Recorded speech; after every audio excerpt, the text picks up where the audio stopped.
¿Digo? Sí, ¿con la casa me escuchan? Sí, mientras que me quedo como dentro de la misma. Sí. ¿Cómo están? Bien. Se cree que estaba allá, ¿cierto? ¿A ver acá? No lo escucho. Ya no quedan regalos. ¿No quedan regalos? Con todos los regalos. ¿Cómo están en sus casas? No dejaron que regalos. Ya. Bueno, me pidieron el día que les diera una clase introductoria sobre bienestar animal en la producción de animales domésticos principalmente. Así que de eso vamos a hablar hoy día. ¿En qué curso van ustedes? Segundo. Muy bien. Interesante. Entonces, comencemos. Primero les quiero plantear la siguiente interrogante. ¿Cuál es el bienestar de estas dos yeguas? Tenemos una yegua que la vamos a identificar como la yegua número 1. Esta yegua tiene, como ustedes pueden apreciar acá, tiene una herida infectada, como súper infectada. Y los tutores de este animal notaron esta lesión hace 2 semanas atrás, pero decidieron voluntariamente no llamar al médico veterinario de cabecera y que esta herida cicatrizara por segunda intención. ¿Ok? Ahora tenemos un segundo animal que vamos a identificar como la yegua número 2. Y al igual que el animal anterior, también tiene una herida infectada de la misma magnitud, la misma severidad. Ese animal experimenta la misma intensidad de dolor. Sin embargo, a diferencia de la yegua anterior, este animal estuvo perdido, se escapó, ya, saltó la reja, se escapó, se fue al cerro. Estuvo perdida por 2 semanas y cuando volvió, los propietarios decidieron y van a agendar una hora con la veterinaria para que venga la semana a revisar qué sucede con ella. Entonces, la primera pregunta que yo les planteo el día de hoy es: ¿existe una diferencia en el bienestar de estas dos yeguas? No. ¿Es el mismo? Yo creo que sí, pero no. O sea, la primera está muy descuidada porque no se preocupan que esté herida, pero la segunda se les pierde. No la cuidaron que no se escapara, pero en ese caso igual tomaron a O una la cuidaron y otra no la cuidaron. Entonces, ¿cuál sería el perfil bajo esa mirada? ¿Qué animal tendría mejor bienestar? Porque si se preocuparon. O sea, la yegua 2, ¿cierto? ¿Qué dice el compañero? Yo digo que en esta situación no, las dos estarían lo mismo. El compañero acá menciona que las dos yeguas tienen el mismo bienestar. ¿Por qué? Porque al final fueron dos falencias en el caso de cuidado. Uno no se preocuparon de llevarla en su momento y el otro no se preocuparon de que no se escaparan. Entonces, al fin y al cabo, el efecto es el mismo, siempre bien importante. Perfecto. No sé, hablamos de... Ustedes están dando una respuesta enfocada al cuidado o al desuso del animal. Si yo hago una investigación científica, que es a lo que yo me dedico a hacer, en el área de bienestar animal, y yo decido tomar una muestra de sangre de estos dos animales, lo mando al laboratorio para medir, por ejemplo, la respuesta inflamatoria de ese animal, evalúo la condición corporal de ese animal, ¿cierto? Y evalúo la sensibilidad que tiene al dolor, yo les garantizo que no vamos a encontrar ninguna diferencia entre ambas yeguas. Creo que si se le hiciera una especie de evaluación psicológica a la yegua, no sé si se puede hacer, ¿habría diferencia? ¿Qué evaluarías? Por ejemplo, el estado de ánimo de la yegua. Yo te respondo a esa pregunta. Las dos están decaídas. Ay. Claro, sí, No existe una diferencia en el bienestar de estos dos animales. Lo que ustedes están observando acá es una diferencia en las acciones humanas, en la consideración que mostraron sus propietarios hacia el cuidado de sus animales. Que en el caso de la yegua número 1, cuyos propietarios decidieron no llevarla a un veterinario, no llamar al veterinario, claramente la consideración o la preocupación es mucho más mala, ¿no es cierto? Por lo tanto, acá la diferencia está centrada en el comportamiento humano, ¿ya? Y esta diferencia en el comportamiento humano es lo que tiene relación con la ética del bienestar y no con la ciencia del bienestar. Entonces, acá hay 3 conceptos que es muy importante que logren definirlos y separarlos. el bienestar animal, la ciencia del bienestar animal, lo que hace es medir, cuantificar el efecto que diferentes situaciones, diferentes ambientes van a tener sobre un animal, sobre un individuo, pero siempre desde el punto de vista de ese animal. Y uno muchas veces recurre a evaluaciones de la conducta, evaluaciones del estado afectivo, como mencionaba el compañero, evaluaciones de salud, evaluaciones fisiológicas. ¿Ya? Eso es la ciencia del bienestar animal. Por el contrario, la ética del bienestar animal es aquella que se preocupa por cómo los humanos tratan o deberían tratar a los animales. ¿Ya? Básicamente son todas aquellas acciones humanas que están enfocadas hacia los animales. Y finalmente tenemos un concepto que tiene que ver con la legislación. ¿Ya? La legislación del bienestar animal es aquella que se preocupa por cómo los humanos tienen que tratar a los animales, que es algo más imperativo. ¿Ya? Por lo tanto, son todas aquellas reglas que nosotros como sociedad consensuamos acerca del uso y el cuidado que le damos a nuestros animales. Y evidentemente, en una sociedad civilizada, la legislación debiese ser el reflejo tanto de la ciencia del bienestar, pero también de la ética. Siguiente pregunta. ¿Por qué creen ustedes que nos preocupa, o nos debiese al menos preocupar, el bienestar de los animales? ¿Qué dice la caleta? ¿Qué dice ahí la compañía? ¿Por qué crees tú que te debería importar, o nos debería importar como sociedad, el bienestar de los animales?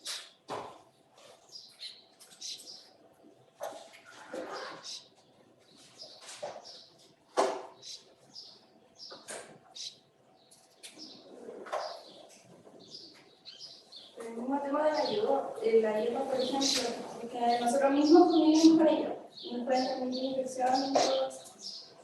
Ya, el tema es como de salud pública aquí. Ya, perfecto. ¿Por qué más nos importa el bienestar de los animales? ¿O por qué a ustedes les importa el bienestar de sus animales? Por la ética, la moral y la producción. La ética, la moral, la producción. ¿Por qué más? O sea, en primer lugar son animales vivos, y me merece de vivir bien. ¿Ya son animales vivos? Sí, el tema de producción, obviamente hay que tenerlos en buen estado porque al final lo que va a salir de ellos va a ir al consumo. Perfecto. Por eso ¿Y por qué más nos debería importar el bienestar de los animales? Porque son animales sintientes. Exacto, son animales sintientes. Bueno, primero, evidentemente, son animales sintientes que son capaces, hoy día sabemos que son capaces de experimentar tanto emociones negativas como también, ¿no se pueden ver los videos? Sí, ¿Tengo que salirme para ver los videos? pues Escucha que lamentablemente. no de eso. Ya bueno, nos miramos un cerdito jugando y expresando estados afectivos positivos. Pero en el fondo lo que quiero que entiendan es que los animales son seres sintientes y son capaces de experimentar estados emocionales positivos y placenteros también. ¿Ya? Y por sintientes, Donald Bloom, que es el padre del bienestar animal, lo define como la capacidad que tienen los animales de tener conciencia y la capacidad cognitivas necesarias para experimentar estados afectivos o sentimientos. Si le sacan modo de De proyección, hecho voy a tomar ese comentario porque me interesa que vean el siguiente video. Para que un animal sea sintiente debe cumplir con algunos criterios que son como mínimos, ¿ya? Nosotros hablamos o le atribuimos a un animal la capacidad de sintiencia primero cuando ese animal tiene algún grado de conciencia de sí mismo y también un grado de conciencia de lo que ocurre en su entorno. ¿Qué es lo que vamos a ver acá en este video? ¿Sí? A ver, póngamelo. Entonces, estas son las típicas pruebas que uno realiza en los estudios de etología, de conducta animal, para evaluar si los animales tienen conciencia. Lo que uno hace, por ejemplo, les pega un parchecito, en este caso en la frente, y expone al animal, lo confronta con un espejo. Entonces, ese animal, como ustedes están viendo acá, al verse en el espejo, se paró. Lo que hace es intentar, con la misma trompa, intentar sacarse el parchecito. Entonces, estas son pruebas que nos permiten a nosotros comprobar este primer criterio, ¿ya? Esta capacidad de conciencia, de cómo este animal se observa a sí mismo, se reconoce a sí mismo y es capaz de reconocer estos elementos que son ajenos a él. El segundo criterio para hablar de un animal sintiente es que tiene que ser capaz de experimentar emociones placenteras, ¿no es cierto? Tiene que ser capaz de evaluar las acciones que otros individuos realizan. Tiene que tener la capacidad de memoria y aprendizaje, eso es sumamente importante. Tiene que tener también la capacidad de tomar decisiones. Si un animal o una especie cumple con estos criterios, tomar decisiones, memoria, aprendizaje, tener conciencia y experimentar emociones, entonces estamos ante un animal que nosotros podemos catalogar hoy en día de un individuo que es sintiente. Profe, ¿pero tiene que cumplir cada uno de esos criterios o solamente basta con que cumpla uno Tiene de que ellos? cumplir todos esos criterios. Pero muchos perros no son conscientes de su propia imagen en un espejo. ¿Cómo? Y para mí son sintientes. ¿Cómo? Que según yo, hay muchos perros que les cuesta darse cuenta de lo que es un espejo. Pero ese sintientes. animal tiene la capacidad instalada de verse en un espejo. O sea, puede quizás que un animal en particular le cueste, pero el costarle no significa que no sea capaz de lograrlo. Si tú compruebas que al menos un animal de esa especie es capaz de verse a sí mismo en el espejo, entonces aplicamos esta hipótesis de la generalización y asumimos entonces que todos los animales de esa especie también tienen esta capacidad de reconocerse a sí mismos, de ser conscientes, de tomar decisiones también. Porque la conciencia no solamente pasa por mirarse en un espejo y reconocer algo, sino que la conciencia también tiene que ver con la toma de decisiones. ¿Sí? ¿Alguien levantó la mano? ¿No? Ay, perdón. Dijeron acá, bueno, ¿qué mencionaste que otro de los criterios que por qué no, una de las razones de por qué nos dicen importar el bienestar es por aspectos éticos, ¿cierto? Claro, o sea, no solamente nosotros tenemos que producir cada vez más alimentos de origen animal que sean innocuos, es decir, que no le causen daños a la salud humana, sino que también tienen que ser alimentos producidos de una forma éticamente aceptada. Y aquí entonces surge, bueno, les quiero compartir esto porque me parece sumamente relevante. Cuando uno habla del consumidor, hoy en día sabemos que los consumidores están cada vez más sensibilizados a los temas de bienestar animal, están cada vez más informados de lo que es el bienestar animal y son cada vez más exigentes. Y un ejemplo de esto, que yo creo que lo grafica muy bien hacia dónde vamos, dónde estamos hoy en día parados, es lo que tiene que ver con esta iniciativa ciudadana europea que se llama el fin de las cajas, el fin de la era de las cajas, o de las jaulas. Esta es una iniciativa ciudadana europea que se realizó durante varios años, del 2018 al 2021, y lo que hicieron fue reclutar firmas para apoyar la prohibición sistemática del uso de animales mantenidos en jaulas en toda la Unión Europea. Ellos recolectaron más de 1 millón de firmas de diferentes países miembros de la Comunidad Europea y el año pasado se votó, el 30 de junio del 2021 se votó en el Parlamento Europeo esta iniciativa. ¿Y qué creen ustedes que pasó? ¿Se aprobó la abolición del uso de las jaulas o no? ¿No? Se aprobó. Lo que se aprobó fue, o sea, el compromiso del Parlamento Europeo fue presentar una propuesta legislativa para finales del año 2023 para eliminar de manera definitiva y gradual la mantención de animales en jaulas, terneros en jaulas, aves en jaulas, ¿ya? Todos los animales que ustedes pueden imaginar, alimentación en jaulas, ¿ya? Esto, además, se comprometieron a que haya una eliminación progresiva, ¿no es cierto?, de las jaulas para los animales de granja en Europa ya para el 2027, o sea, ya en 2028 no van a haber seguramente animales mantenidos en jaula. Y además pidieron o exigieron que a todos aquellos países que quieran importar sus productos a la Unión Europea también tienen que cumplir con esta normativa. O sea, esos animales que se importan para el consumo de Europa también deben ser criados en sistemas libres de jaula. ¿Ya? O sea, hacia allá vamos. Y nosotros acá todavía no tenemos legislación específica para aves, para cerdos, para ovinos. Me queda la duda, ¿el animal vivo pero para el consumo o el producto animal? ¿En jaula? Sí. El animal vivo. Ah, ya. Por ejemplo, terneros, por ejemplo, conejos, todos los animales de producción, sobre todo principalmente, que son criados en jaula. Entonces ya de acá vemos que ya en 2027 Europa claramente va a estar libre de jaula, lo cual es muy positivo desde el punto de vista del bienestar animal. Y nosotros todavía acá tenemos una producción donde mayoritariamente los animales son mantenidos todavía lamentablemente en jaula. Este es un concepto súper interesante que se llama la licencia social para ver. Es un concepto novedoso para la ciencia del bienestar animal y es el proceso mediante el cual la comunidad local, la sociedad local, lo que hace es otorgarle o retenerle el permiso a una empresa o industria para realizar su negocio. Y hoy en día, más que nunca, los consumidores ejercen esta presión Y todas aquellas industrias que quieran producir alimentos de origen animal, no solamente tienen que cumplir con las obligaciones legales, me refiero a legales medioambientales, ¿ya? Sino que también tienen que cumplir con las expectativas que la comunidad tiene respecto a cómo esos animales se producen, ¿ya? Por eso hoy en día hablamos de la licencia social para operar. Y un claro ejemplo de eso fue, por ejemplo, esto que están viendo acá, una noticia del McDonald's, en el cual ellos se comprometieron con que no van a comprar más animales, cerdos en este caso, que son mantenidas en jaulas de gestación. Entonces, hoy en día también es importante entender que esta presión no viene solamente del consumidor, sino que también viene a nivel local desde la misma sociedad. Nosotros estamos exigiendo cada vez más que se produzca animales bajo altos estándares de bienestar animal.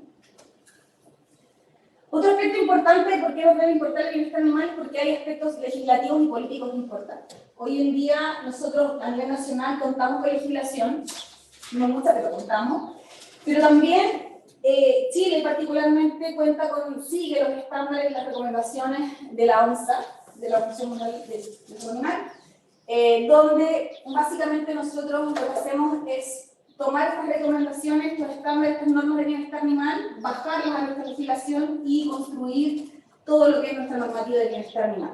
¿Ya? En Chile nosotros tenemos, vamos a ver un poquito más adelante, tenemos principalmente la Ley de Protección Animal, que es la Ley 20.080, como ustedes conocen, y esa ley tiene 3 decretos, y estos 3 decretos regulan algunos aspectos de la vida, del ciclo de vida de los animales de producción. Bueno, eso ocurre en Chile, pero por ejemplo en el resto del mundo, en Europa, hay aspectos legislativos y políticos que están instaurados hace mucho tiempo, nos llevan la ventaja. Por ejemplo, en el caso de los cerdos de la Unión Europea, desde el año 2018, que es obligatorio y demandante para los productores que los cerdos puedan tener un acceso permanente a elementos de enriquecimiento ambiental, para poder promover estos estados afectivos positivos. ¿Ya? También desde el año 2013, aquellas cerdas que son criadas en jaulas de gestación dejaron de serlo. Ahora lo que se exige, por normativa y por ley, es que los animales, ¿no es cierto?, sean criados, las hembras en corrales grupales, a partir de la 4ª semana desde la inseminación, post-inseminación, hasta la primera semana antes de la fecha prevista del parto. Es ahí donde el animal pasa entonces a esta jaula parida. Y por supuesto, a diferencia de Chile, donde acá no tenemos normativa específica para regular el bienestar de los cerdos, nosotros no es obligación para el propietario o para el productor introducir un elemento de enriquecimiento ambiental para los cerdos, tampoco es obligatorio, ¿no es cierto?, mantener a las cerdas libres de jaula, y nosotros todavía seguimos cortando colmillo y cola. ¿Ya? En cambio, vemos que en Europa hay una prohibición de hacer esto de manera rutinaria y sistemática. No pueden hacer estos manejos que son prácticas, además, muy dolorosas para los animales cuando no se ocupan fármacos que disminuyen el dolor. En el caso del cambio de postura es aún más dramático en nuestra realidad. Nosotros, el 90% de la producción chilena de aves de postura se realiza con animales mantenidos en jaulas convencionales, ¿ya? Mientras que la Unión Europea desde el año 2012 se prohibieron el uso de estas jaulas convencionales y se transicionaron hacia sistemas mucho más amigables, como por ejemplo las jaulas enriquecidas o las jaulas amobladas, las cuales, si bien, digamos, no permiten que el animal realice todas las conductas altamente motivadas, que las vamos a conocer un poco más adelante, sí le da a la gallina, le da ciertos recursos que son necesarios para que ese animal pueda ejecutar esas conductas altamente motivadas, parcialmente. ¿Ya? Por ejemplo, les proporciona una percha, tienen dimensiones adecuadas, una caja nido, una esterilla ven al fondo ahí para que ellas puedan, ¿no es cierto?, picotear y ejecutar parcialmente la conducta de forraje, que son conductas altamente motivadas en las aves. Y nosotros todavía tenemos a las aves mantenidas por primera vez. Y en cuanto a legislación local, simplemente, esto quizás más adelante lo vamos a profundizar, pero hoy tenemos 3 decretos ley, el 28, 29 y 30, que está dentro de nuestra legislación. Y esto lo que hace básicamente es regular los distintos ciclos de vida del animal. Por ejemplo, el decreto número 28 regula todo lo que ocurre con el animal en las plantas fanadoras. El decreto 29 regula todo lo que tiene que ver con cómo ese animal es criado en lugares, por ejemplo, de donde proviene, por ejemplo, de una granja o una feria ganadera. Y el decreto 30 regula todo lo que ocurre con el animal respecto al transporte. ¿Ya? Y si bien nosotros no tenemos legislación específica para todas las especies animales, sí, dentro de Latinoamérica, como nosotros utilizamos todos los estándares que propone la OMSA, sí estamos como bien en comparación a nuestros vecinos. ¿Podríamos estar mejor? Sí, podríamos estar mejor, pero comparativamente, considerando cuáles han sido los principales avances de legislación en bienestar animal en la región, Latinoamérica y el Caribe, estamos bastante avanzados, porque nosotros hemos construido paulatinamente nuestra legislación siguiendo la normativa de la OMSA. ¿Dudas hasta acá? Los aspectos económicos también son sumamente relevantes. Alguien creo que mencionó en la productividad, bueno, todo de la mano con los aspectos económicos, ¿no es cierto?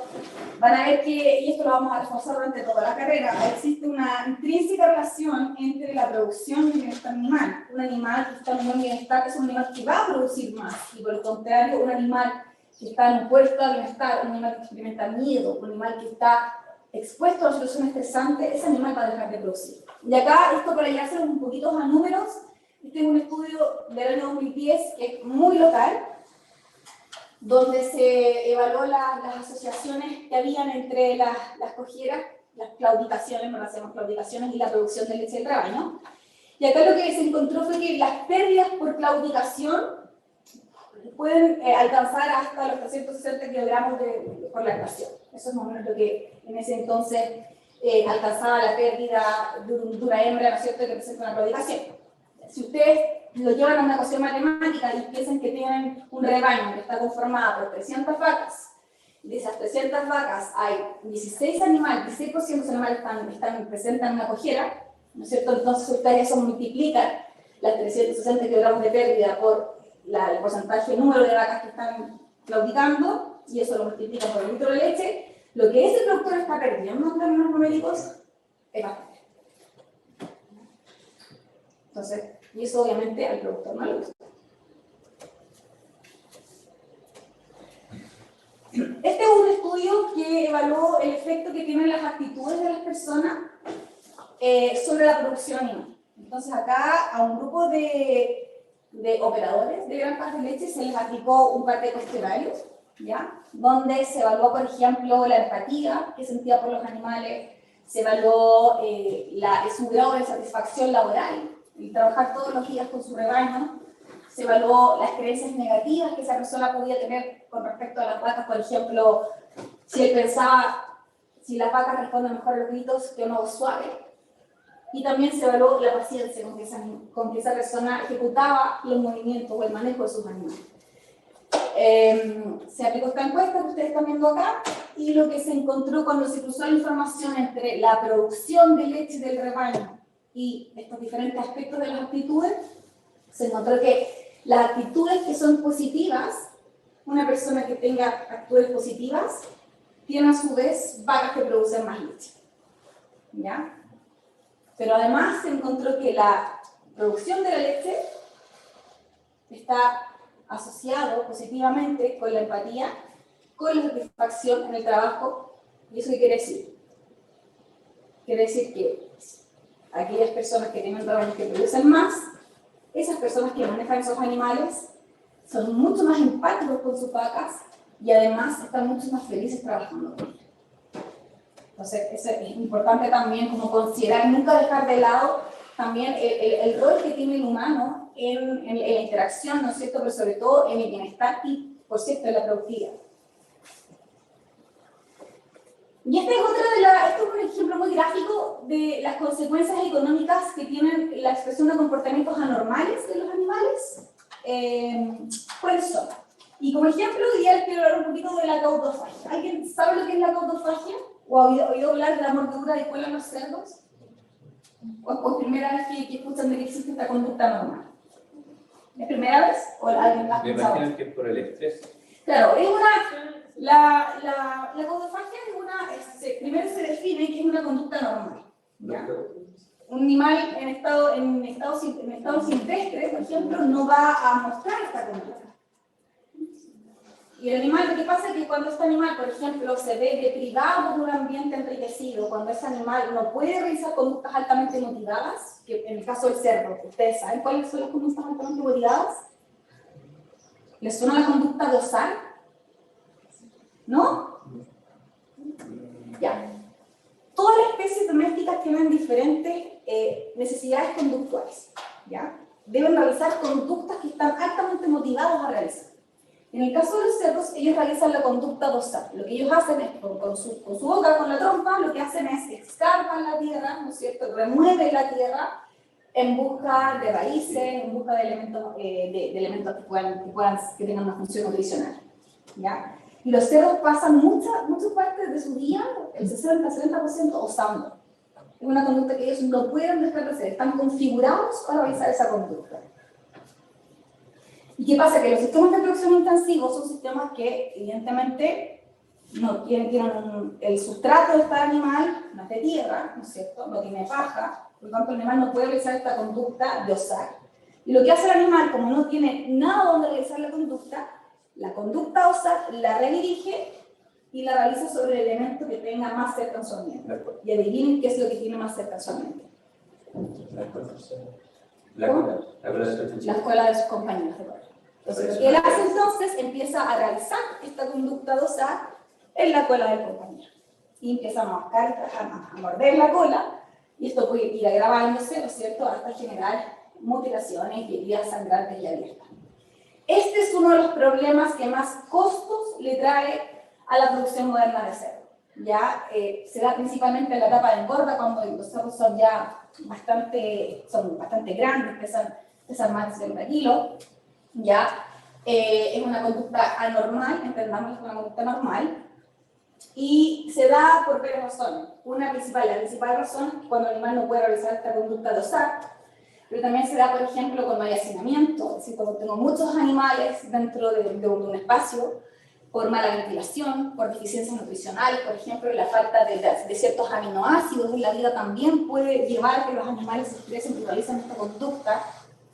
Entonces es multifactorial. El principal factor gatillante es la imposibilidad de ese animal de ejecutar aquellas conductas que nosotros etiquetamos de necesidades conductuales. Van a ver que cada animal, cada especie, tiene diferentes necesidades conductuales. ¿Quién pregunta eso? ¿El enriquecimiento ambiental podría ayudar en este problema? ¿Qué creen ustedes? Sí, por el paso para simular un sustrato, tierra. De hecho, el mejor elemento de enriquecimiento ambiental que ustedes le pueden dar a un cerdo es la paja. Las pelotas no sirven, ¿ya? Las cadenas tampoco sirven. La paja es el principal elemento de enriquecimiento ambiental que permite que nuestros animales estén en estados afectivos positivos y placenteros.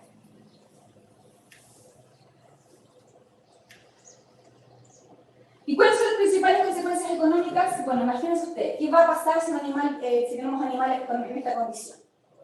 La producción de necrosis. Claro, un animal que experimenta dolor come menos. Si come menos, ¿qué pasa con el crecimiento? ¿Qué pasa con la ganancia de peso? ¿Disminuye o aumenta? Disminuye, perfecto. Cuando estos animales llegan ya, terminan su ciclo productivo y entran a la punta fanadora, si llega un animal así, se castiga, se penaliza al productor, se decomisa la canasta. El perro está el productor, ¿no es cierto? Los costos médicos asociados. A ver, estos animales en general no son tratados, pero aquellos productores que deciden tratarlos tienen que inyectar recursos para poder tratar a ese animal. Y eso es un costo, ¿cierto? Hay mayor carga de trabajo para el operario, porque ese operario tiene que, además de hacer sus labores de limpieza, sus labores de alimentación, además tiene que preocuparse de atender a ese animal, de hacer curaciones, ¿no es cierto?, de aplicarle algún antibiótico, algún tratamiento local.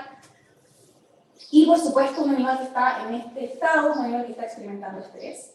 Y el estrés va a ser un gatillante para que ese animal tenga más problemas de salud, más problemas de bienestar, e incluso ese animal puede llegar a morir. ¿Cuánto perdemos por la mordedura de cola? Esa es la pregunta, porque claro, uno lo entiende desde el punto de vista del bienestar, pero para poder explicar esto a un productor uno tiene que ir con cifras, con datos duros y concretos. ¿Cómo lo convencemos? Entonces, planteemos una pregunta.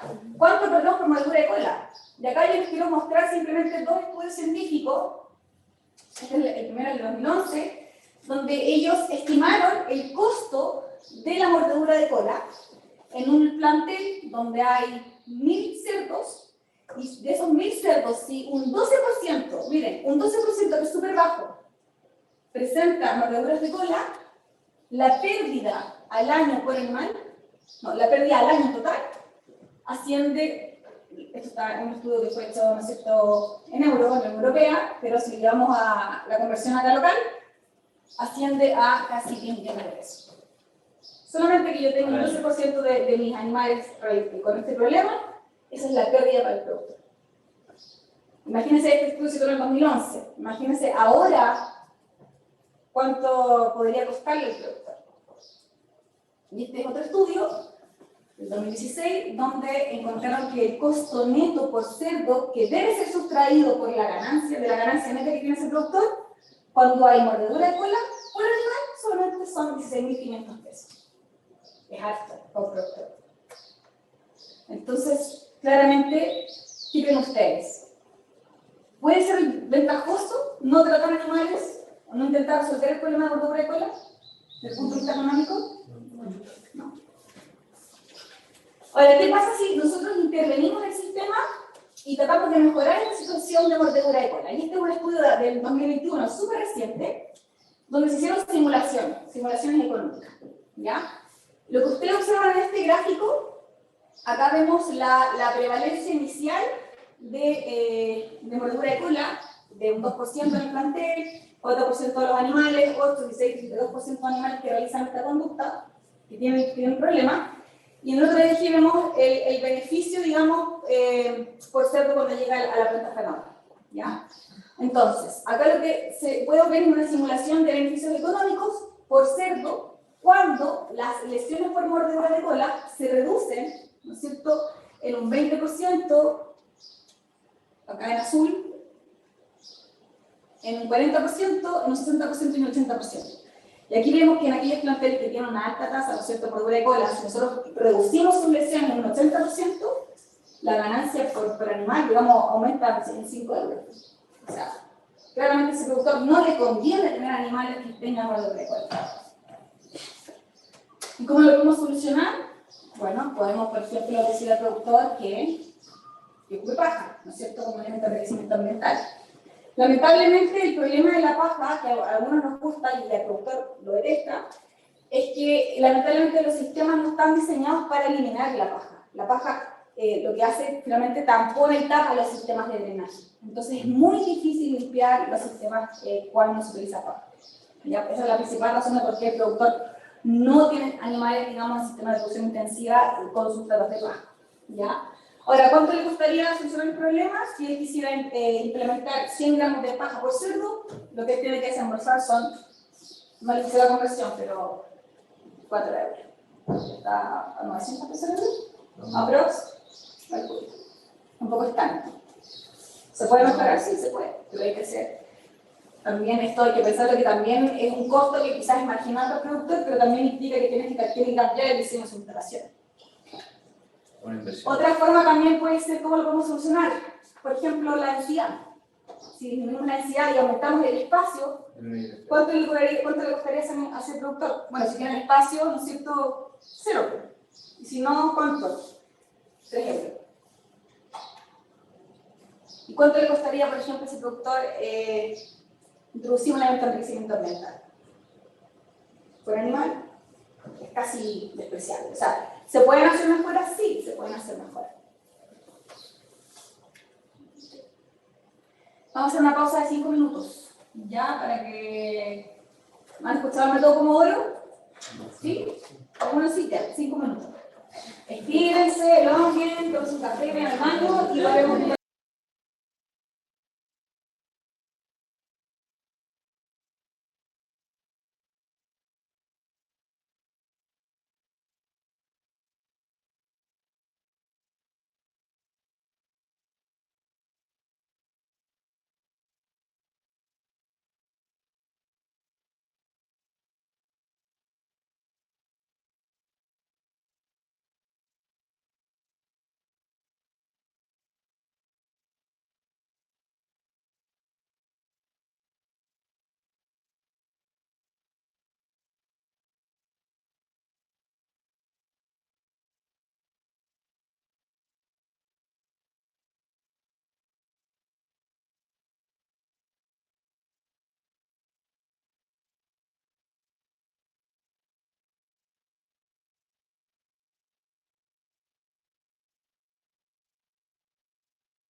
continuemos. Yo les hablé de bienestar animal, pero nadie me preguntó qué es el bienestar animal. Así que ahora la pregunta se la hago yo a ustedes. ¿Qué es el bienestar animal? ¿Qué entiende usted de bienestar animal? Es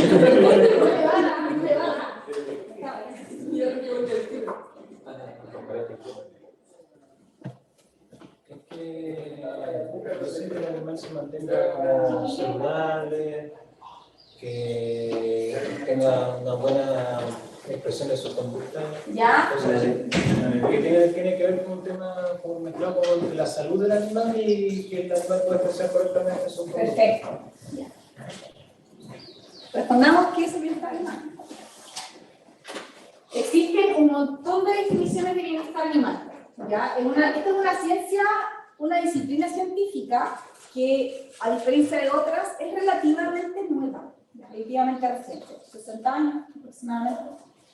Y si yo tomo todas las definiciones que se han dado desde cuando surgió el bienestar animal, que por cierto el bienestar animal surgió con los animales de producción, surgió con la preocupación hacia los animales de producción, en sistemas de producción intensiva e industrial. Si yo tomo todas las definiciones que se han dado a lo largo de la historia, yo puedo agruparlas. Y acá les voy a mostrar como algunas de las definiciones más emblemáticas. Una lo define como un estado de salud física y mental donde ese animal está en completa armonía con el ambiente que lo rodea. Entonces aquí vemos que resaltan dos aspectos que son importantes, ¿no es cierto? Por un lado vemos que habla de salud física y por otro lado tenemos el componente mental. Luego tenemos la definición del profesor Donald Bloom, quien se considera el padre del bienestar animal, y esta es una de las definiciones más ampliamente utilizadas. Y él define el bienestar de una forma que quizás no es tan amigable, no es tan fácil de entender, pero lo vamos a desagregar. Bloom dice que el bienestar es el estado de un animal en relación a sus intentos para sobrellevar y adaptarse al medio ambiente. Es un estado. Y a partir de esa definición se desprenden tres grandes cosas, aunque ustedes no lo crean. Primero, que es una característica que es propia del animal, es decir, ustedes no van al negocio de la cosa de Santi, compran bienestar y luego le dan el bienestar al animal y el animal acá automáticamente se va a sentir bien. No. ¿Ya? El bienestar es una característica individual, es un estado que es propio de un animal. Segundo, se puede evaluar de manera objetiva. Nosotros podemos cuantificar el estado de bienestar de un animal independiente de las consideraciones morales y filosóficas que cada uno de ustedes pueda tener. Y puede ser valorado, ¿no es cierto?, en un rango continuo que va de un estado de bienestar muy bueno, un extremo, hasta en otro extremo un estado de bienestar que es muy pobre. ¿Ya? Pero hay otros autores que van un poco más allá y en vez de darnos una definición explícita y muy concreta, nos plantean la siguiente pregunta. Por ejemplo, Marianne Dodkin dice que en vez de definir bienestar animal, ustedes respondan si los animales tienen lo que quieren y si están sanos. Entonces acá vemos que se enfatizan aspectos nuevamente de salud, ¿no es cierto?, de sanidad, pero también habla de querer. Y el querer ya refleja un componente interno, subjetivo, afectivo del animal. Por lo tanto, si yo tomo todas las definiciones que se han dado, puedo distinguir tres grandes componentes. ¿Ya? El bienestar animal, por definición, es un estado que es propio de un individuo y que está conformado por tres aspectos que son fundamentales, tres aspectos o dimensiones. Una, que tiene que ver con el estado físico, también llamado salud, o muchos le llaman funcionamiento biológico, y vamos a decir que un animal está en un adecuado estado de bienestar cuando ese animal se adapta de manera exitosa a su ambiente y mantiene su estado de salud y todos los sistemas biológicos funcionando de manera adecuada. Sin embargo, hay que precisar que no es suficiente con que un animal, por ejemplo, esté sano, no es suficiente que no tenga lesiones o no presente una herida para decir que está en un buen estado de bienestar, sino que también es importante el siguiente componente, que es el estado conductual. ¿Ya? Es decir, cuando ese animal es capaz de expresar aquellas conductas que son altamente motivadas para su especie. Y aquí entonces volvemos a lo que les contaba al principio, de que cada especie doméstica tiene motivaciones conductuales distintas. Por ejemplo, en el caso de las Las aves tienen la postura, tienen motivación por percharse, ¿no es cierto?, por subir, ¿no es cierto?, a estas estructuras en altura, están motivadas a realizar baños de polvo, a construir sus nidos, a forrajear. Pasan el 60% del tiempo forrajeando. Vamos a ver que tenemos otras especies, como el caso de los caballos. Los equinos tienen otras necesidades conductuales. Esos animales necesitan forrajear, dedican hasta 16 horas del día solamente a buscar alimento, a forrajear. Son animales sociales, viven en grupos ya bien conformados y necesitan también ejercitarse físicamente. Los cerdos, por otra parte, tienen, ¿no es cierto?, esta conducta de osar, y las hembras se ha visto que tienen la conducta de hacer nidos. Ellas necesitan realizar sus nidos también. Entonces vamos a decir que un animal, además, está en un buen estado de bienestar cuando expresa estas conductas altamente motivadas y que seguramente son tremendamente placenteras para ese animal ejecutarlas. Y entonces, esto es lo que tiene que ver con la siguiente dimensión, que es el estado mental. Y vemos que cuando los animales no son capaces de realizar estas conductas que nosotros catalogamos de necesidades conductuales, los animales experimentan un estado afectivo negativo que ustedes conocen seguramente y que se llama frustración. Y vamos a decir, por lo tanto, un animal va a estar en un buen estado de bienestar cuando está libre de experimentar estos estados afectivos negativos, como por ejemplo el miedo, el dolor, la angustia, la tristeza, la ansiedad. Y por el contrario, ese animal tiene la oportunidad de poder expresar estados afectivos positivos y placenteros, como por ejemplo la conducta social, por ejemplo jugar con otro animal de la misma especie, o socializar con su humano. Pero es importante entender que si bien el bienestar animal engloba estos tres conceptos, ¿no es cierto?, la salud física por un lado, la conducta y el estado afectivo, no tenemos que verlo como dimensiones separadas, sino que están todas intrínsecamente relacionadas entre sí. Porque van a ver que, bueno, ustedes el día de mañana, si van a un plantel, por ejemplo, y ven un ave en esa condición, ¿no es cierto?, que está desprovista de pluma, claramente ustedes, sin dudarlo, van a decir que este animal tiene un problema de salud física, ¿cierto? Su estado físico está comprometido. Es lo lógico, ¿no? Pero hay que pensar siempre que cuando ese animal tiene un problema de salud física, muchas veces esos problemas van acompañados de dolor. Y el dolor, por definición, es un estado afectivo, subjetivo, no placentero. Es un estado afectivo negativo. ¿Y qué pasa cuando los animales entonces experimentan dolor? ¿Qué pasa con la conducta de alimentación de ese animal? ¿Qué pasa con la conducta social de un animal que está experimentando dolor? Pensando en los animales que viven en grupos, en rebaño, por ejemplo. ¿Cómo podría repercutir el dolor? ¿Se pone más agresivo? Claro, evita el contacto, ¿no es cierto? Está realmente en movimiento y no quiere realizar ningún tipo de interacción social con otro animal de la misma especie, por ende, esos animales que están más retraídos se quedan atrás en el grupo social. ¿Qué pasa con la conducta de alimentación? Se ve disminuir. Claro, un animal que está con dolor deja de comer automáticamente. Entonces la conducta de alimentación también se ve mermada. Entonces hay que entender que el concepto de bienestar es un concepto que es multidimensional. No pasa que si un animal se decae, como que los otros también solo por mirarlo, ¿o no? No. El contagio, o sea, sí y no. Eso puntualmente no, pero sí se describe el contagio emocional, o el contagio socioemocional de los animales domésticos, que es la forma más primitiva de empatía. Nosotros los humanos experimentamos empatía, ¿cierto? Que es ponernos en el lugar del otro, tomar la perspectiva de esa persona. En el caso de los animales también se estresan cuando ven a otro animal, por ejemplo, experimentando dolor o sufrimiento. ¿Ya? Pero así como que el animal se enferme, porque otro animal está enfermo, no, pero sí se contagian los estados afectivos. ¿Ya? Eso sí. Buena observación. Entonces, el mensaje que quiero decir en la casa es que son estos tres ámbitos o dimensiones de la vida de un animal que ustedes tienen que estar mirando constantemente y asegurar que el animal los tenga. El animal tiene que contar con los recursos necesarios para que sea el mismo animal quien deba promover su propio bienestar. ¿Ya? Recordemos que el bienestar no se da, ustedes no entregan bienestar. El bienestar es un estado que es propio de un individuo. ¿Cómo creen ustedes que podemos evaluar el bienestar animal? Entonces, para esto, y a mí que me encanta hacer preguntas, ¿ya se dieron cuenta? Les traigo otra pregunta más. ¿Cómo se sienten ustedes en este momento? Y voy a ir así, voy a hacer un poco de mi área de mi corral. pantalla, así que debería escucharse. Usted, ¿cómo se siente en este momento? Bien. ¿Bien? Ya, perfecto. ¿Usted cómo se siente? ¿Bien? ¿Cómo se siente? ¿Seamos honestos? Cansado. Cansado. Algo negativo, ¿no? ¿Usted cómo se siente? Cansada. La chica ahí, ¿cómo se siente? Cansada. ¿Cómo se siente, chiquillos? Bien. ¿Bien? Ah, no, ¿cómo se siente? Bien. ¿Y usted cómo se siente? Bien. Bien. Muy bien. ¿Y acá? ¿Estos chicos acá cómo se sienten? Más o menos. ¿Usted? Un poco en la cabeza. ¿Usted cómo se siente? ¿Bien? Uy, qué optimista el curso.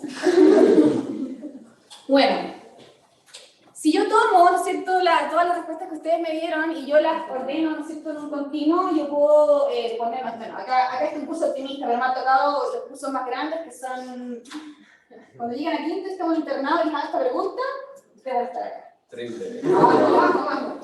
Bueno, pero si yo tomo las respuestas, que hay cierta variación entre sus respuestas, y las ordeno en un continuo, tenemos, ¿no es cierto?, podemos escalarlo, ¿no es cierto? Podemos ir de un punto que es muy malo a un estado de bienestar que es muy bueno.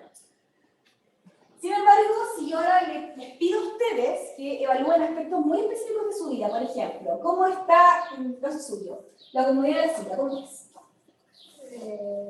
No muy bueno. Es mala la calidad de cita, vamos a arreglar la mano. ¿Quién tiene hambre? Nadie me comió una hamburguesa ya. Se pasaría. ¿Cómo está la vida amorosa? No, No. ¿Cómo está la vida amorosa? Bien. ¿Bien? ¿Cómo está la vida social? Ahí, más o menos. ¿Su vida amorosa cómo está? Bien. ¿Bien? ¿Su vida amorosa? Bien. ¿La suya? El descanso, ¿cómo están los descansos y los descansos, chiquillos? ¿Mira que está ahí dibujando la monito? ¿Cómo está su descanso? Bien. ¿Sí? Ok, ya. Bueno, entonces, se dan cuenta que en el fondo, además de que yo puedo saber su estado general, yo puedo indagar como en dimensiones bien específicas y voy a tener una valoración que es distinta. Y en el caso de los animales, entonces, ¿cuáles son las dimensiones que yo tengo que evaluar? ¿Qué evaluarían ustedes? Vamos. ¿Qué evaluarían ustedes? ¿Qué dimensión de la vida del animal evaluarían? La comodidad. La comodidad, perfecto. ¿Usted? Que no esté gritando. Ya. La galera optimista. ¿Qué evaluarían? Parámetros físicos. Físico. ¿Sí? Perfecto. ¿Cómo cuál? Peso. Peso. Perfecto. Muy bien. ¿Y usted? Podría ser como relaciones con otros. Lo social entre animales. Perfecto, sí, muy bien. Cultura social, ¿cierto? Ya. Bueno, en el caso de los animales también existen dimensiones que uno puede evaluar, ¿no es cierto? Y simplemente les voy a mostrar este modelo de los 5 dominios del bienestar animal, que ojo, ya no podemos hablar de las 5 libertades, es un concepto que está obsoleto, enterrado y muerto. Hoy en día hablamos de los 5 dominios del bienestar animal.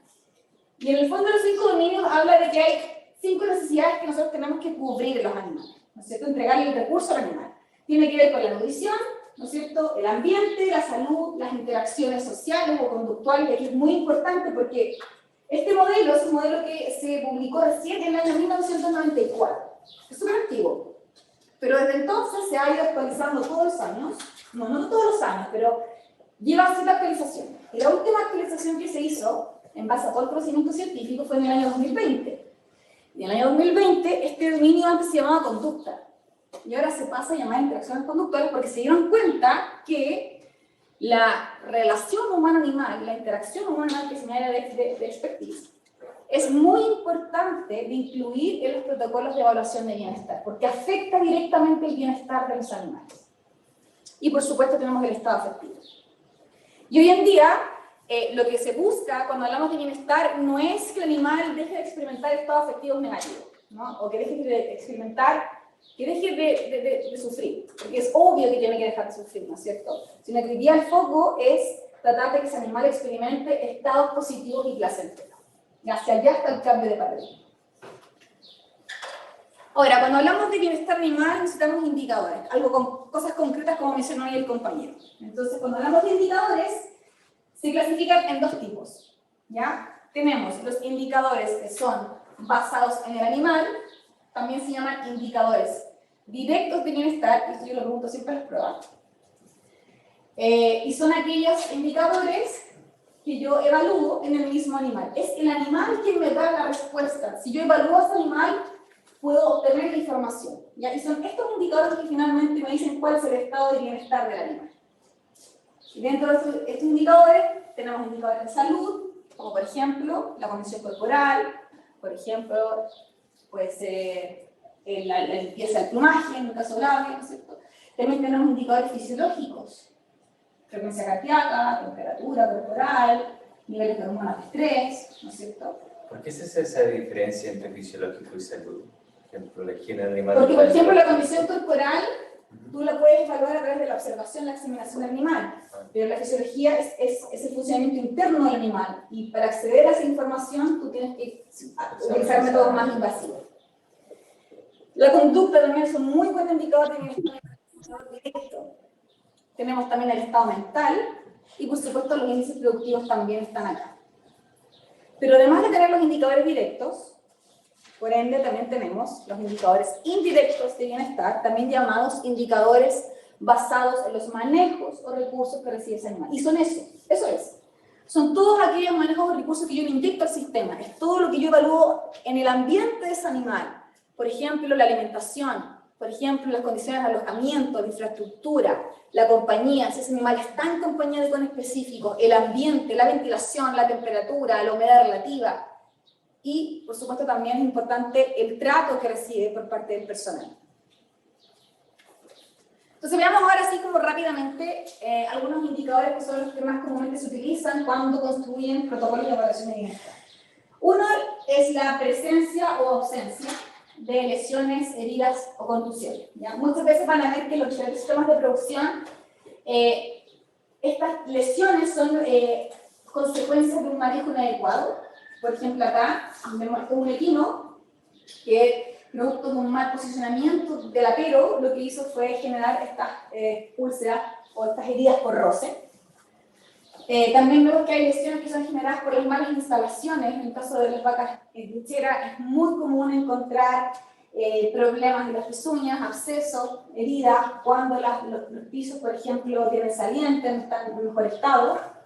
Pero también encontramos lesiones que el humano no es el responsable ni el ambiente, sino que son también los propios animales, como la caudofagia que les mencionaba anteriormente. Otro de los indicadores que siempre se utiliza es la condición corporal, ¿ya? La condición corporal es un indicador del estado nutricional de ese animal, ¿ya? Lo que hace es estimar la cantidad de grasa subcutánea que se aloja en ciertas áreas anatómicas del cuerpo. Y cada especie animal tiende a depositar la grasa de forma distinta. Entonces hay, por lo tanto, escalas de evaluación de condición corporal para diferentes especies. Lo normal, lo que uno encuentra son escalas que tienen un sistema de puntaje, y uno evalúa la condición corporal, ya sea observando a ese animal a cierta distancia, y muchas veces la observación, la inspección visual, se acompaña de la palpación de determinadas áreas anatómicas para estimar, ¿no es cierto?, esta cantidad de grasa subcutánea que se aloja en determinadas áreas. Normalmente hay escalas que son, por ejemplo, de 5 puntos, de 1 a 5, escalas de 1 a 9, de 0 a 10.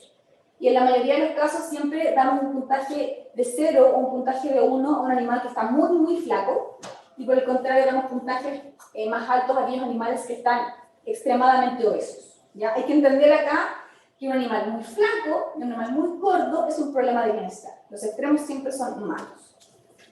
Y acá les muestro simplemente, por ejemplo, una escala de evaluación de condición corporal de un equino que examina 6 áreas. Estas son las 6 áreas que ustedes debiesen, ¿no es cierto?, analizar cuando quieran saber cuál es la condición corporal. Ahí podemos ver, ¿no es cierto?, las costillas del animal, la parte de arriba de la cabeza, la nuca, los hombros del animal, la cruz. ¿Ya? Y una escala de 1 a 9, 1 un animal demasiado o muy flaco, perdón, 1 es claro, 9 extremadamente obeso, y hablamos de un animal que está en una condición adecuada cuando le damos un puntaje de 5 o 6. Las escalas son súper descriptivas, ya son cartillas que ustedes leen, sale el número, ¿no es cierto?, de la escala, sale también la condición corporal y una descripción sumamente detallada para que ustedes puedan con certeza aproximarse a determinar cuál es la condición corporal de los animales. ¿Ya? Otro indicador interesante es la presencia de claudicaciones, mal llamado cojera. Es mal llamado cojera porque es muy coloquial decir cojera, es claudicación. Ustedes tienen que desde ya empezar a pulir este lenguaje que de acá en 5 años más ya va a ser parte de su día a día.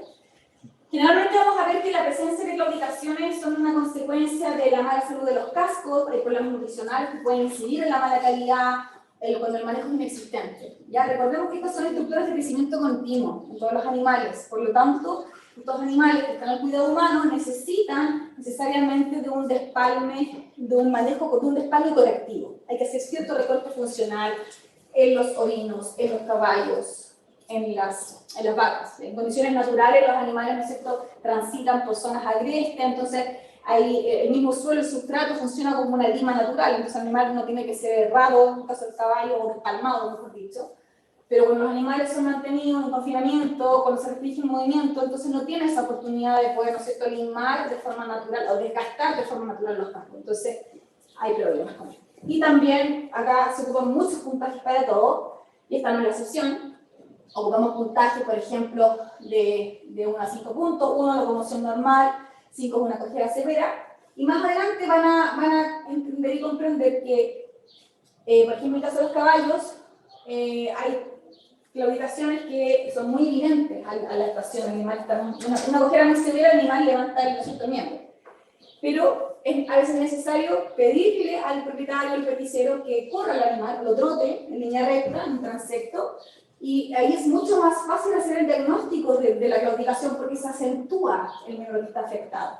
Si nosotros le pedimos, por ejemplo, si la cojera, mal llamada cojera, ¿no es cierto?, si la claudicación está en los miembros posteriores del caballo, lo que va a ocurrir es que cuando ese animal corra o trote en línea recta, la grupa, la zona afectada va a bajar, baja la cadera. Eso nos ayuda a nosotros en el diagnóstico. En cambio, cuando las claudicaciones son de los miembros anteriores, lo que ocurre con ese animal es que levanta la cabeza, ¿no es cierto?, saca el peso del miembro afectado, entonces vemos ese levantamiento. Entonces, pequeñas cosas ustedes las van a descubrir en los próximos años que les quedan y les va a servir, ¿no es cierto?, para poder llegar a establecer dónde está el problema, localizar el problema. Y acá vemos, simplemente les muestro una escala que sirve desde unos 5 puntos para evaluar claudicación en vacas lecheras. Acá evaluamos, por ejemplo, la curvatura de la espalda. Entre mayor es la curvatura, ese animal entonces está experimentando una claudicación más severa.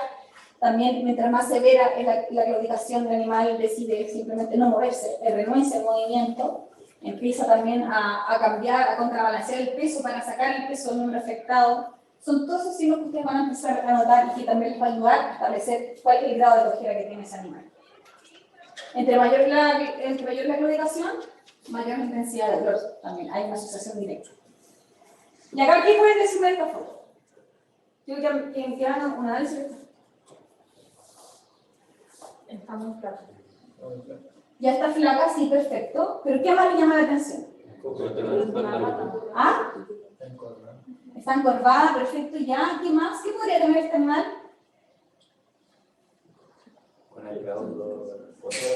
¿Ah? Una claudicación, claro. ¿Ven?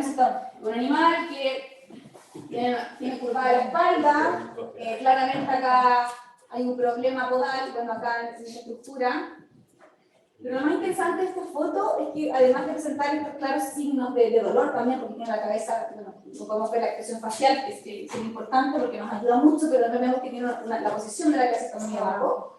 Eso también es un signo de dolor. La curvatura es un signo de dolor.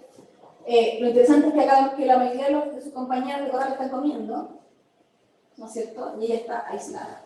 Entonces vemos como un problema de salud que causa dolor afecta también la conducta social del animal y la conducta de alimentación. Un animal que no come es un animal que no produce. Ahora pasamos a la conducta rápidamente. Por definición, esta es la definición más básica que van a encontrar. Es todo aquello que los animales realizan para responder y controlar su ambiente y se considera como la primera línea de defensa que monta el animal para poder afrontar los cambios o los desafíos que el ambiente le presenta. En el fondo son todos los actos que haría el animal, tan simple como eso. Y cuando hablamos de conducta, es importante plantearse la pregunta de qué aspectos nosotros podemos medir o para qué nos puede ser útil la conducta animal.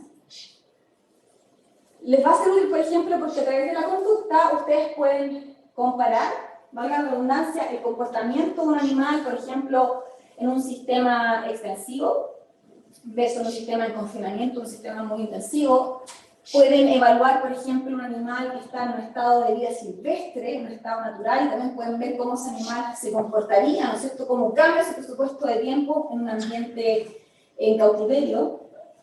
Pueden evaluar también cómo el animal responde a la introducción de un recurso, por ejemplo, si yo quiero introducir un elemento de enriquecimiento ambiental, yo puedo evaluar cómo ese animal responde, pero también puedo evaluar cómo se comporta el animal cuando yo le quito un recurso a su sistema, cuando yo le saco algo que para ese animal es valioso.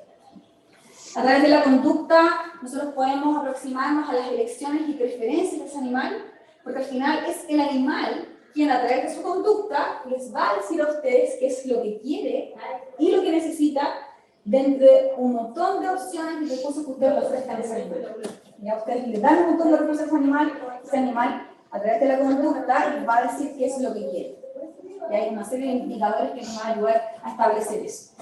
También podemos estimar el trabajo que haría el animal por obtener un recurso. Hoy en día sabemos que los animales trabajan por obtener recursos que son valiosos. Por ejemplo, en el caso de las aves de pastura, lo que se ve muy comúnmente es que se ha visto experimentalmente que las aves prefieren picotear una palanca, ¿ya?, con la consecuencia de que esa palanca va a liberar alimento. Prefieren picotear la palanca y liberar alimento para luego consumirlo que comer la misma cantidad de alimento que es libremente disponible al lado de la palanca. De hecho, muchas veces las aves de los sistemas de producción lo que hacen, incluso no solamente los sistemas de producción, si ustedes van a una granja lo van a ver con mucha claridad, los animales lo que hacen es sacan el alimento de los comederos, ¿ya?, lo sacan y empiezan a picotear y a escarbar, ¿no es cierto?, alrededor de su estrato. El ave necesita realizar la conducta de forrajeo, es una conducta altamente motivada, pasa el 60% del tiempo forrajeando. Entonces lo que hace el ave es estimularse. Saca el alimento para poder ella realizar la conducta de forrajeo. En vez de comer de un plato repleto de alimento, ella prefiere trabajar. También la del picoteo. Las gallinas. Las gallinas son más motivadas por el visto comiendo trozos de maíz que, por ejemplo, el maíz molido completamente. Mira, eso es algo interesante, pero vamos a hacer el siguiente ejercicio. Las gallinas dedican el 60% de su tiempo a forrajear, es decir, a consumir alimentos. Si yo le doy el alimento molido y le doy el alimento, un pellet, ¿conocen el pellet, cierto? El pelletizado, ya. ¿Qué alimento le va a demorar más tiempo a la gallina a consumir? ¿El molido o el pelletizado? ¿Estás seguro?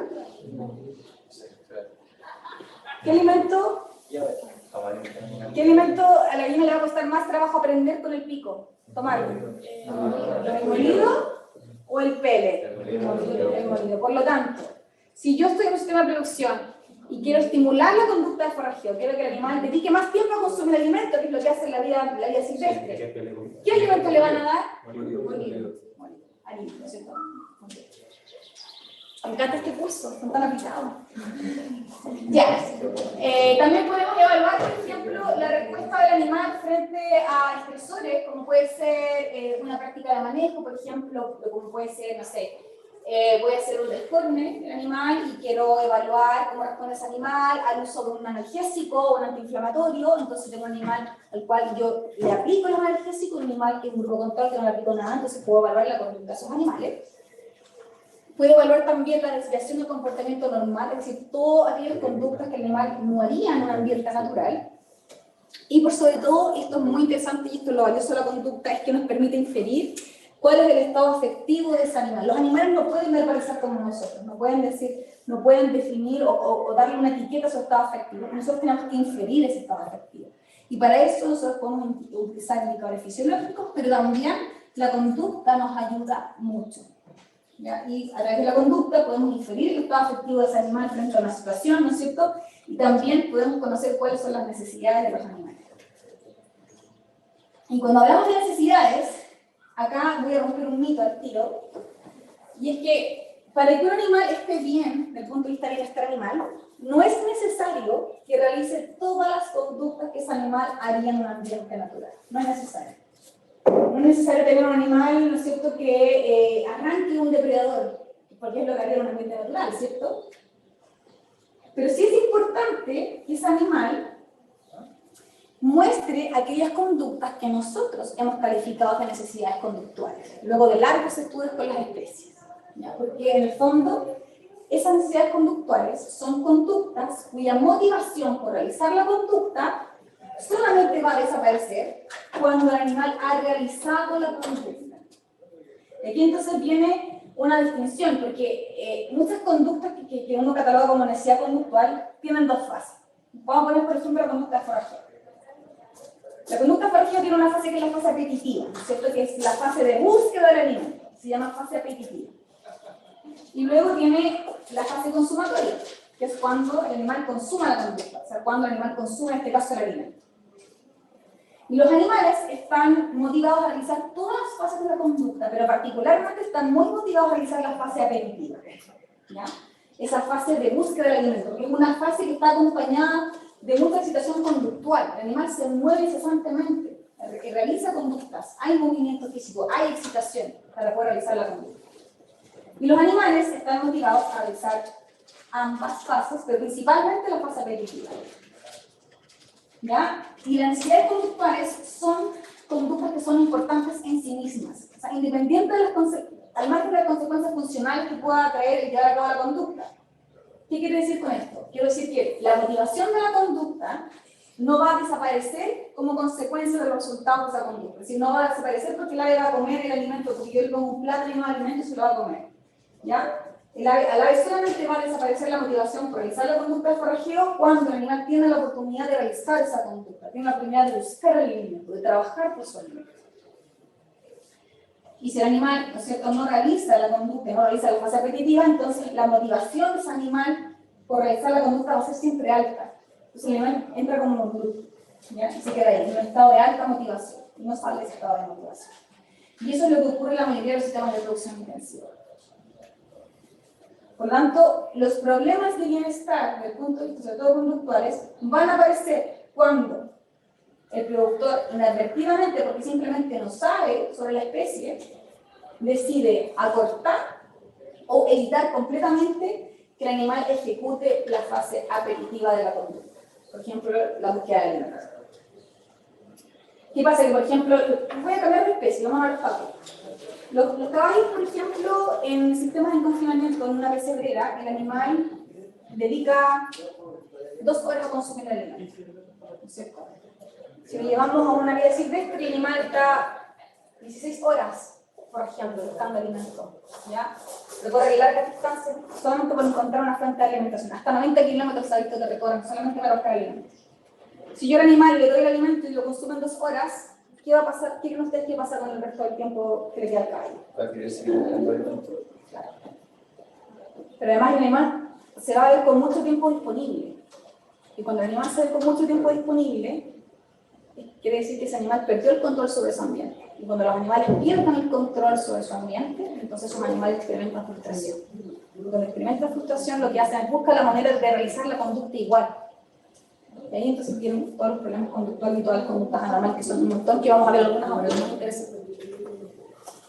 Por lo tanto, los comportamientos anormales, que es la consecuencia de que un animal no realice la fase apetitiva de una conducta, van a ser conductas que intentan imitar esta fase apetitiva.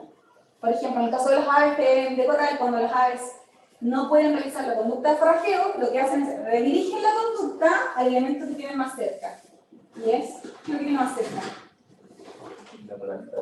No, si yo tengo aves y necesita forajear y no puede realizar la conducta de forajeo, no sé, en una jaula, ¿dónde va a realizar la conducta de picoteo? ¿En las plumas? En las plumas de sus compañeros.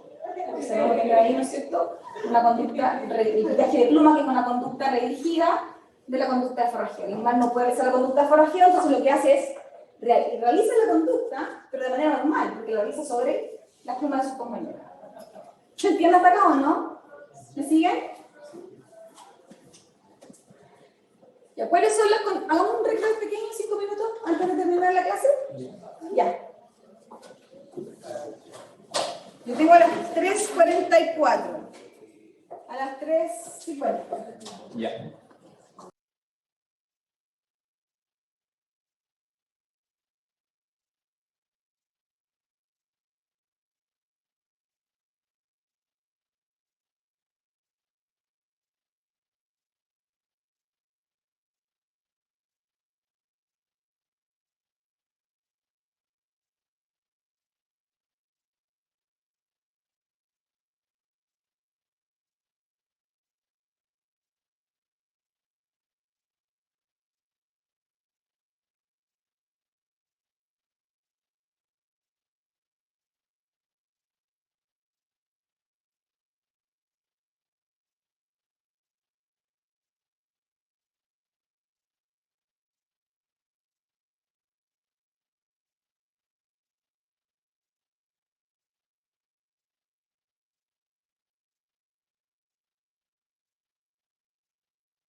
La entonces ahora vamos a conocer así muy sumeramente cuáles son algunas de las conductas anormales, pero para ello es importante dar un contexto, una definición. Entonces, por conducta normal son todas aquellas conductas que presentan esta es la definición, presentan una desviación significativa del promedio y que no presentan una función obvia o aparente en el contexto en el cual el animal realiza la conducta y que pueden eventualmente infligir un daño al animal. Y dentro de las conductas anormales, en el fondo, podemos decir que son aquellos comportamientos que nunca o en muy raras ocasiones ustedes van a observar en la naturaleza. Y cuando aparece una conducta normal, entonces estamos ante un problema de bienestar. Hay una deficiencia del bienestar de ese animal. Y hay varias especificaciones, pero ahora vamos a mencionar algunas. Vamos a ver cuáles son los famosos comportamientos estereotipados. Vamos a ver lo que es la apatía y vamos a conocer algunas de las conductas redirigidas. La conducta estereotipada son comportamientos que son repetitivos en el tiempo, invariantes, no cambian de patrón, y que no tienen una función en el contexto en el cual el animal realiza la conducta. Ya cuando aparecen estas conductas son indicativas de una falta de bienestar, indudablemente. Se da muchas veces en aquellos animales que son mantenidos en un ambiente subóptimo, un ambiente que no tiene ningún tipo de enriquecimiento, que el animal no tiene control sobre su ambiente, entonces ese animal es altamente propenso a desarrollar estos comportamientos estereotipados, ¿ya? Por ejemplo, un animal que nosotros cambiamos su conducta de alimentación, restringimos el movimiento de ese animal en el caso de los equinos, o restringimos incluso su conducta social, todo eso va a influir en que ese animal esté en un ambiente estresante, no tenga control sobre su ambiente, no pueda tomar decisiones, y al no poder tomar decisiones, ese animal experimenta un estado de frustración. Ya. Y evidentemente no podemos dejar de lado que son conductas que finalmente lo que intentan manifestar es el intento repetido que hace el animal por intentar adaptarse a ese ambiente deficiente en el cual se encuentra. Profe, ¿estas conductas tienen que ver como por una causa en particular o por un tema como más generalizado de que el animal esté como en un subambiente? No hay una única, es multifactorial, es una cuestión bastante compleja. No hay una única razón que explique la presencia de una conducta estereotipada. Incluso también se han visto que hay ciertas disfunciones en el sistema dopaminérgico, en el sistema nervioso central, que puede desembocar, que puede estar explicando las conductas estereotipadas. Ya son multifactoriales, pero en general, solamente cuando los animales se mantienen en ambientes subóptimos, un ambiente muy estresante, ese animal es muy propenso a expresar una conducta estereotipada. El clásico ejemplo que yo siempre doy, porque lo van a ver, estoy seguro que lo van a ver en algún momento, es la aerofagia. ¿Ya? Aerofagia que puede ser con o sin filtración. La aerofagia también se conoce como aquellos caballos que son tragadores de aire, pero me han llamado tragador de aire, muy coloquial.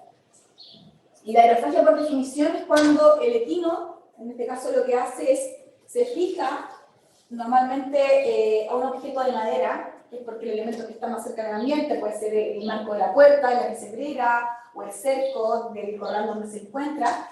Lo que hace es se fija con los incisivos superiores, en este caso en el marco, por ejemplo, de la puerta de la pesebrera, y lo que hace es retrae con fuerza y contrae los músculos del cuello, ingresando aire a la porción craneal del esófago. Esa es la definición. Y van a ver que cuando los animales realizan esta conducta, va muchas veces acompañado de un ruido que es muy característico, ya que uno de repente escucha el sonido y dice, acá hay un caballo que está realizando aerofagia. Y acá les puse un video que, no sé si lo vamos a poder ver. Sí. Ya, fíjense, esta es una conducta que muchas veces antecede la llegada del alimento. Entonces el animal, miren cómo tiene el marco de la puerta. Entonces, cuando ustedes visiten las instalaciones, muchas veces ustedes van a ver que el animal en ese momento puede no estar realizando la conducta, pero van a ver rastros en el ambiente de que ese animal está estereotipando. O sea, acá lo que hace el animal, viene, se fija, ¿no es cierto?, con los incisivos, y fíjense cómo retrae el cuello y traga aire. Y lo hace una y otra vez, una y otra vez, una y otra vez. Es como un toque. Claro, es como un toque. Es simple un toque. El problema es que los animales que están al lado pueden aprenderlo con mucha facilidad, los animales más jóvenes. ¿Cuáles son las consecuencias de esto? ¿Qué creen ustedes? ¿Qué le podría pasar a ese animal que realiza la conducta de aurefagia? ¿Se le deteriora los dientes? ¿Ah? ¿Se le deteriora los dientes? Claro, el desgaste el excesivo. Muy bien. ¿Qué más le podría pasar a ese animal que realiza esta conducta? ¿Qué creen? Problema en el esófago. En el estómago más que en el esófago, ¿no es cierto? ¿Qué más?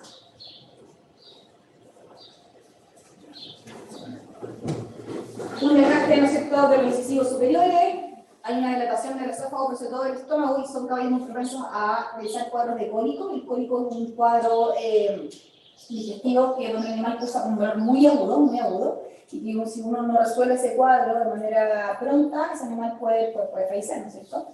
Genera también, de tanto que realiza la conducta del animal, se hipertrofian los músculos del cuello y hay un dolor crónico muscular de ese animal.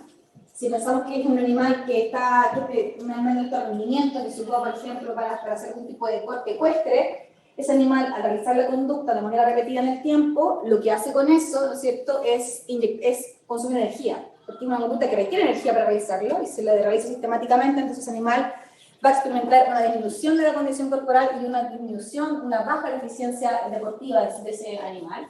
Y lamentablemente en los animales domésticos existe un fenómeno que se llama aprendizaje social observacional, donde los animales pueden adquirir información del ambiente simplemente al observar que otro animal realiza, por ejemplo, en este caso la conducta.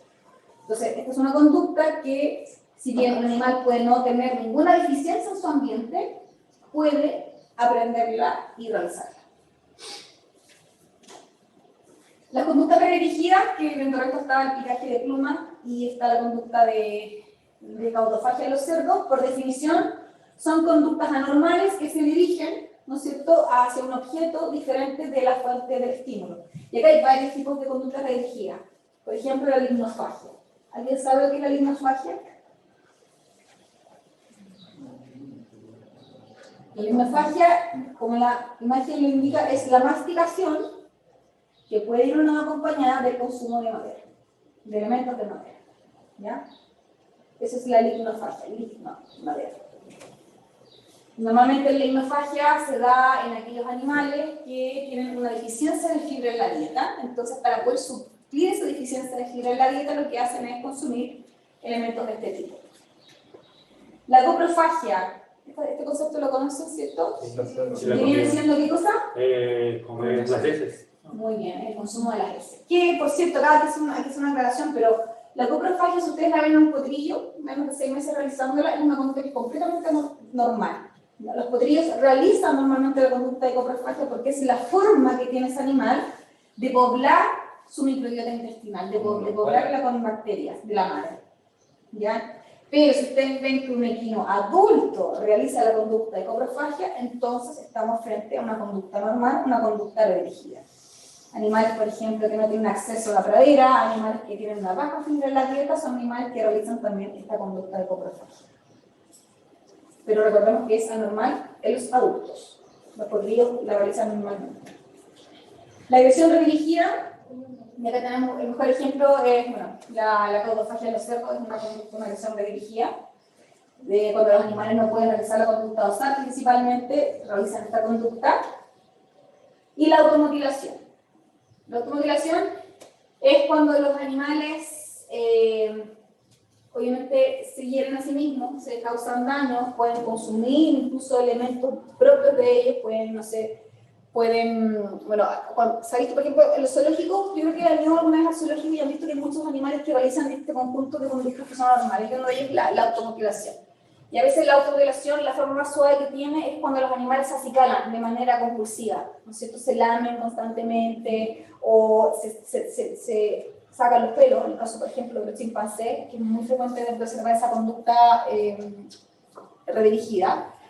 Pero hay casos más severos, por ejemplo, en el caso de los equinos, cuando los equinos realizan la conducta de automutilación, los animales se frotan, muchas veces como no pueden llegar y herirse fácilmente, lo que hacen es se frotan contra elementos, contra la pesebrera, contra la pared, hasta provocarse heridas sangrantes y abiertas que muchas veces van acompañadas de una vocalización.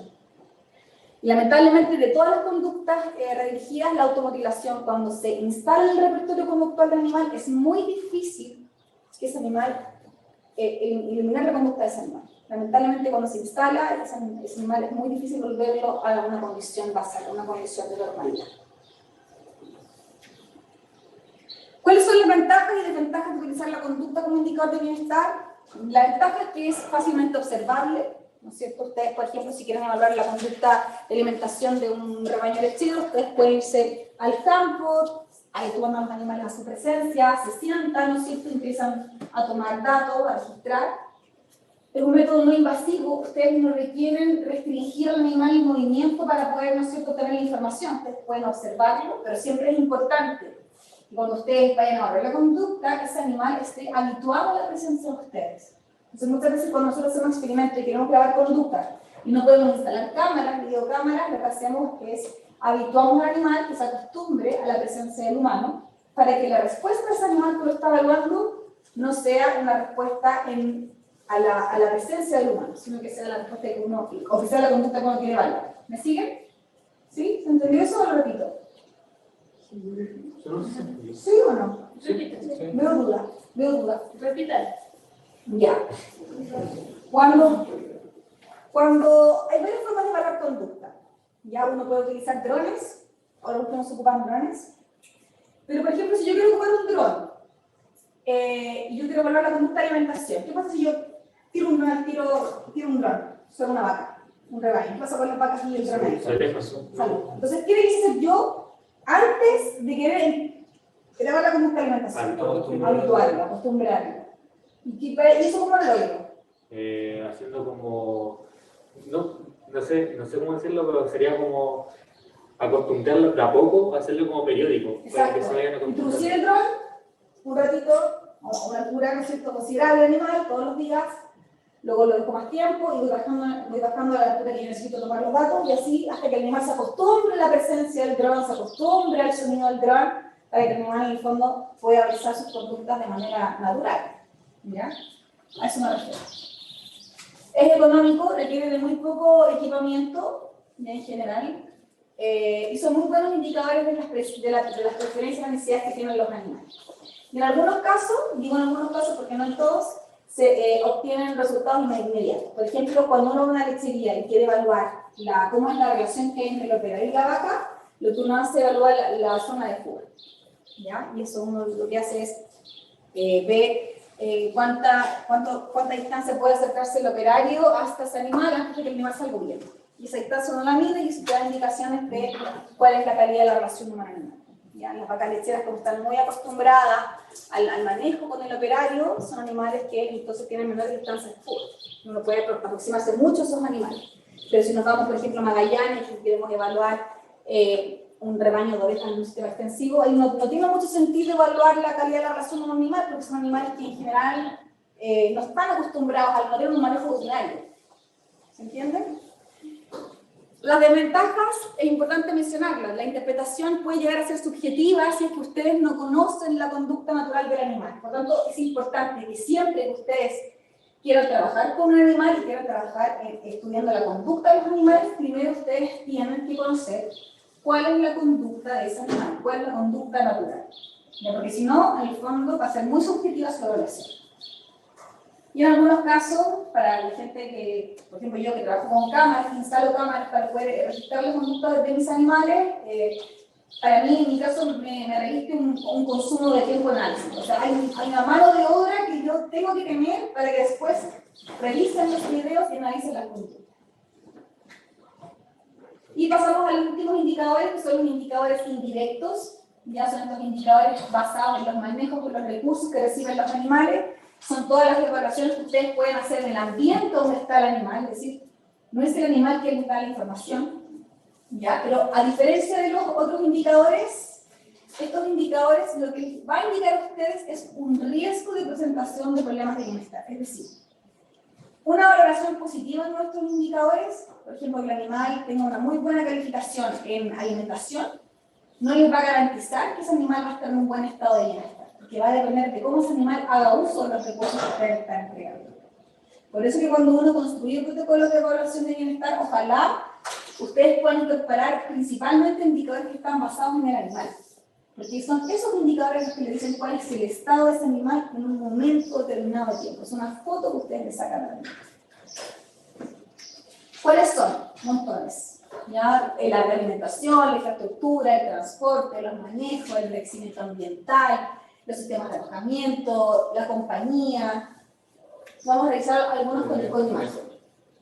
La alimentación, ¿no es cierto?, es clásico, el primero que viene a la mente. Nutrición, alimentación siempre es el primero que suena. Es importante evaluar la cantidad, pero también la calidad. ¿Ya? Hay que verificar que la alimentación, ¿no es cierto?, cumpla con el requerimiento nutricional para esa especie, para esa etapa productiva. Es importante preguntar cuántas veces el animal consume ese alimento al día. Pero no solamente importa la cantidad y la calidad, sino que también la forma que ustedes entregan el alimento también es clave para el bienestar de los animales. ¿Ya? Es importante preguntarse si el número de comederos o de bebederos es el adecuado para la cantidad de animales, si el material es bueno para la especie, si el diseño, si la ubicación cumple, digamos, con satisfacer la manera en que el animal consume habitualmente el alimento. Y es importante, ¿por qué? Porque van a ver que todos los animales domésticos son animales gregarios, animales que viven en grupos sociales. Y los grupos sociales forman jerarquías. Hay animales que son más dominantes y animales que son más subordinados.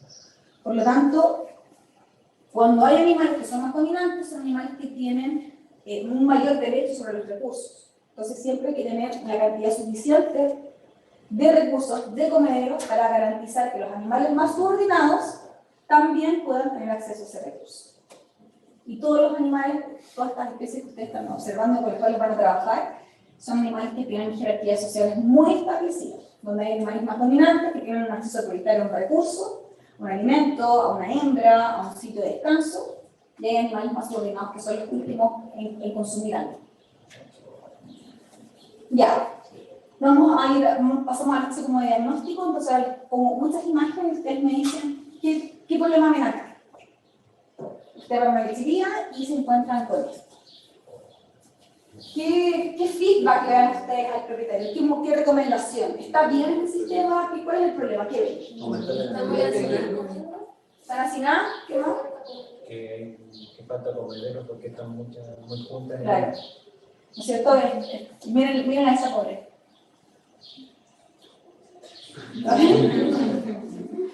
Entonces, claro, acá hay competencia por recursos. Entonces, ¿qué pasa si acá hay competencia por recursos? Hay agresiones. ¿Qué pasa con las agresiones? ¿Qué pasa con el estrés de los animales? Aumenta. Si el animal es estresado, ¿qué pasa con la producción? ¿Y qué pasa con el bienestar? Exacto. Entonces, preguntas claves que tienen que hacer. ¿Es el número de comederos suficiente? ¿La longitud alcanza para la cantidad de animales que están ahí? No. El agua, lo mismo, no voy a repetir, pero básicamente sigue la misma lógica que la alimentación. Cantidad, ¿no es cierto?, ad libitum. Siempre agua disponible, pero siempre el agua debe ser limpia para ese animal. Bebederos, el número, el material, el diseño, la ubicación. Acá todo esto influye en la ingesta. Hay animales que tienen ciertas preferencias. Por ejemplo, en el caso de los equinos y las vacas prefieren tomar agua de bebederos que sean espaciosos. ¿Por qué creen ustedes que es así? ¿Por qué prefieren beber de superficies que son amplias, que son abiertas? Porque, no sé si lo sepan las vacas, pero es un indicador de que el agua está buena, que es más bebible. Ya, pero ¿qué pasa si yo tengo un tarro y lleno con agua? El agua se vuelve, ¿cómo se llama? Se eutrofica, se vuelve como un pozo. Pero entonces no aplicaría sería como, se escapa de la lógica, ¿no? ¿Será porque al ser animales gregarios tienden a beber en grupo y necesitan como el espacio? Sí, también, pero ¿por qué más? Como para poder ver el entorno. Exacto. ¿Y qué ventaja evolutiva tendría para un animal? Exactamente. ¿Cierto? ¿Dónde están ubicados los ojos de todos los animales? A los lados. ¿Para qué? Para tener una visión más panorámica, entonces van a detectar antes la presencia del dolor. Están coordinadas ahí. Ya.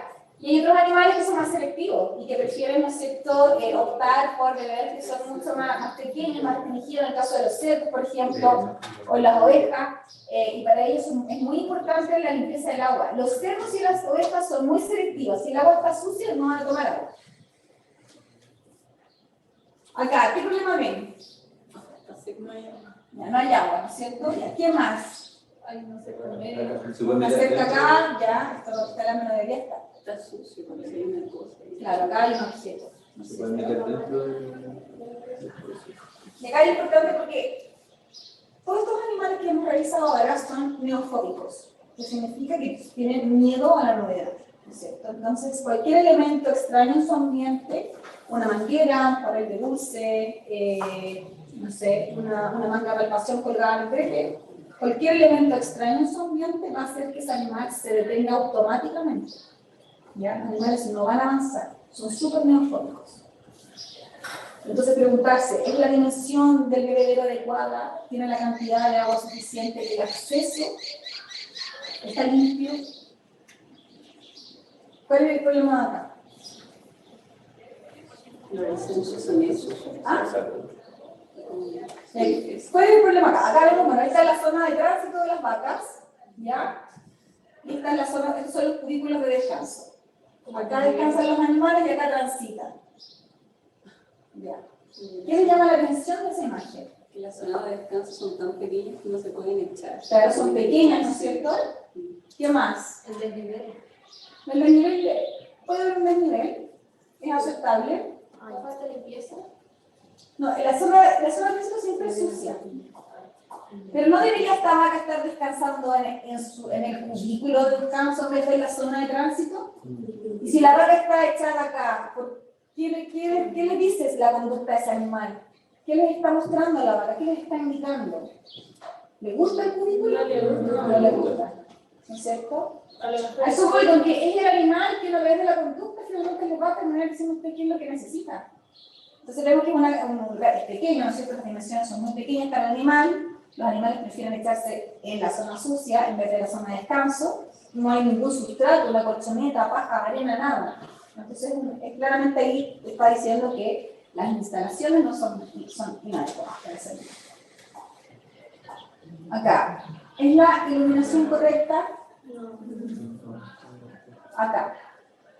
Uno de los principales problemas que ocurre en las lecherías, muchas veces se ve con mucha frecuencia, es que los animales, bueno, hay que ver un poco de cómo funcionan los bovinos y en general los animales, pero los animales siempre tienden a moverse de zonas de menor luminosidad a zonas de mayor luminosidad. ¿Ya? Si es al revés, los animales se detienen y no avanzan. Y además los animales tienen una tendencia natural de moverse en círculo, porque el animal siempre piensa, la vaca siempre piensa que va a volver al lugar de donde salió. ¿Ya? Eso es muy importante cuando uno hace diseño de, por ejemplo, de manga o de corredero. Pero acá uno de los problemas que uno siempre ve es esto, es que en el patio de espera, que es la zona donde los animales permanecen antes de entrar a la sala de ordeña, las líneas de sala de ordeña, muchas veces acá hay mucha más luz de lo que hay en la sala de ordeña. Entonces, si los animales se mueven de zona de menos luz a más luz, ¿qué va a pasar acá? ¿Va a entrar el animal? El animal no va a entrar. ¿Ya? Entonces es importante también evaluar ese contraste de luz, porque los animales en estos sistemas siempre van a preferir que haya una continuidad en el ambiente. Y en este caso, estos contrastes tan fuertes de luz siempre va a hacer que el animal se detenga. Y si un animal se detiene y lo que hay es a las 5 de la mañana y está ordeñando y tiene 250 vacas que meter, ¿qué va a pasar con ese pedazo? Va a empezar a apurar la vaca. Y para apurarla va a empezar a pensar el elemento carrera agresivo. ¿No es cierto? Pero, o sea, la idea es que sea la cantidad de luz que sea como constante en todo el medio, o aquí se puede como dar vuelta, entre comillas, decir que en la zona de los dueños esté más iluminado. Se podría dar vuelta, pero lo ideal es que siempre sea un ambiente homogéneo, que no haya un contraste tan marcado, porque el animal no va a entrar a esa boca de luz. Y esto es un indicador, porque uno lo que hace, uno cuenta, por ejemplo, un indicador, uno ve cuánto tiempo, un cronómetro, cuánto tiempo se demora esa vaca de pasar del patio de espera a la sala de ordeña. ¿Ya? Y cuando los animales, por ejemplo, se demoran más de 4 segundos, ahí hay un problema. Si tienen que demorar menos de 4 segundos en ingresar. Y cuando ya se demoran 6 segundos, ahí hay un problema que es o de la instalación, o uno puede incluso sospechar de que hay un problema de relación humana. Ese animal, ¿no es cierto?, seguramente no tiene una buena relación con el operario. Entonces son cosas que uno también puede evaluar, a su vez con que el bienestar uno puede cuantificar toda esta información y tomar decisiones. ¿Quién llama la atención acá? Ahí como, falta como para ¿En qué sale? la gente está... Claro, ¿no es cierto? Es como el nivel de grosera. Acá. Esto es de acá, ¿no es cierto? ¿Pero qué más le llama la atención? ¿En el que se detiene? Pues, se detiene. ¿Por qué se detienen? Además de la, ¿no es cierto?, de Dice la discontinuidad del piso. Claro, sí, la discontinuidad del piso. ¿Pero qué más le llama la atención? ¿Qué hace que ese animal se detenga, además de que debería usar un gigante, como que el animal no va a hacer? ¿Se puede decir que los animales son neofóbicos? Y aquí considera acá el elemento neofóbico. Algo más fóbico que uno de los chiquillos. ¿Ah? ¿El suelo es distinto? No, no es el suelo. Pero es algo que está en el suelo. No, falta una rampa. Estamos seguros que falta una rampa. No se puede. ¿Ah? No. La luz. Correcto. El haz de luz. El haz de luz va a hacer que ese animal se detenga. Los animales se detengan. Yo tengo una abeja, la polo. Y es mi mascota. Y la polo es súper neofóbica. O sea, no sé, si me acaban de ponerle dulce, yo voy avanzando porque hay que sacarla para hacer todos los días. Y no avanza, se cae. Tengo que sacar todo esto capaz. Así son los animales. Por eso las mangas, idealmente, las mangas, ¿no es cierto? Los pretes cuando meten el animal para poder hacer palpaciones o hacer algún tipo de manejo veterinario. Ojalá las paredes de esas mangas sean llenas, sean una pared completa. Porque esas tablitas que ponen que dejan pasar la luz hace que los animales también se detengan.